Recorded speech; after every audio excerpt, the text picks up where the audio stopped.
Hey, we've been talking about food fads and things that come and go in nutrition, whether they're worth your time. Today we're talking about what is the healthiest diet.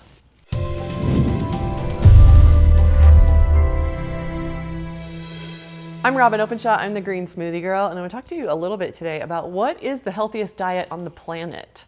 So in terms of data collected and what specific set of nutrition principles lead to health, the most data has been collected on the Mediterranean diet, and so it's very well known to have yielded millions of people who have very low rates of cancer and heart disease. Well, the Mediterranean diet, if you don't know, involves a little bit of seafood.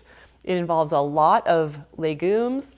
There's a little bit of red wine in the diet. It's quite high in fat. There's olive oil, but a lot of vegetables, some fruits, lots of beans. Another thing we really should bring up is the blue zones. Some researchers published a book not very many years ago about the 5 areas of the world that have the highest concentration of centenarians. So in other words, they have a disproportionate number of the population who live to be over 100. And the diets were not all the same. One of the places was in Greece, one was in Costa Rica, one was in Italy, one was actually in the US. One was in Okinawa, so let's talk, which is part of Japan. So let's talk for a minute about what we learned from the blue zones where these diets apparently contribute to longevity.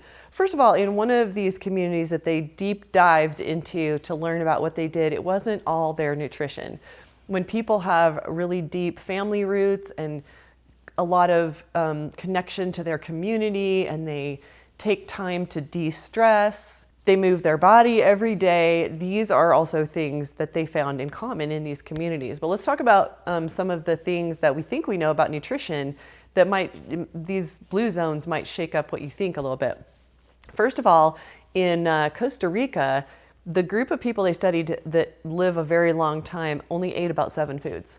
So this whole idea in America where we have to have lots and lots of variety and most of us are eating tons of different foods, that's not been available to most people who are eating off of the land.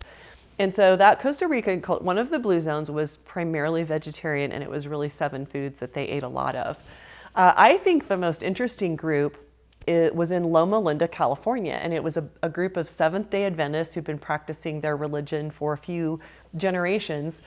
And they live to be very old and they're pretty much vegans. There's a minority of them who eat a little bit of animal protein, but these people live to be very old eating a plant-based diet. So some of the things that came out of that research are things that lead to longevity is to eat till you're 80% full, not till you're stuffed. They don't drink anything besides water. Also don't eat after 7 p.m. People who live a really long time eat meat only rarely, maybe 3 or 4 times a month, and it's like 3-ounce portions. These cultures eat tons of plants, especially beans.